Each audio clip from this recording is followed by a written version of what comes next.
We at Headland, in conjunction with BDO, decided to put on this event to examine the future of corporate reporting, and in particular to question the whole balance between numbers and narrative. And really to examine the extent to which that balance is being introduced in the financial reporting calendar and how new channels of communication might change that in the future.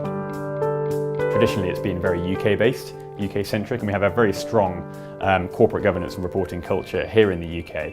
But increasingly we see European policymakers in the European Commission, the European Parliament taking a much more proactive interest in reporting, and that's being driven by itself a much broader set of interests, so civil society, NGOs, stakeholder groups, really influencing and cutting through in Europe, and that's turning into sort of a very different policy approach to the one we might have here in the UK.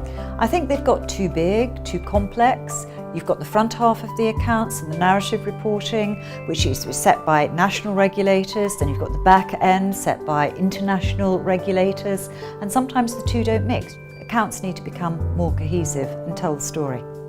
I think the future of corporate reporting is actually one of a more simple world. I think that the challenge for us as corporates, as issuers, is to be much more clear about how we have performed and what we're planning to do going forward.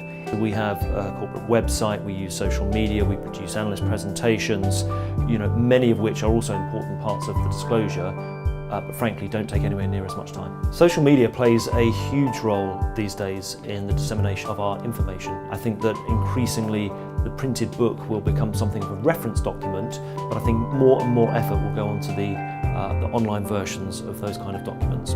I think journalists still do read annual reports for stories, but it's not quite the same exciting, must-do event that it was sort of 20 years ago or so. I think a lot of the time the information has already come out. I think most of the reporters use social media a lot, and so that's an important part of our news gathering process. The march of technology, which seems endless, ought in fullness of time to allow people to almost self-select their own annual report from the data sets of companies that could be made available, could be assured. But at the moment, because we feel the need to produce printed sets of accounts that are 580 pages long, so I rather think we're at a halfway house where the sunny uplands are still a little way off.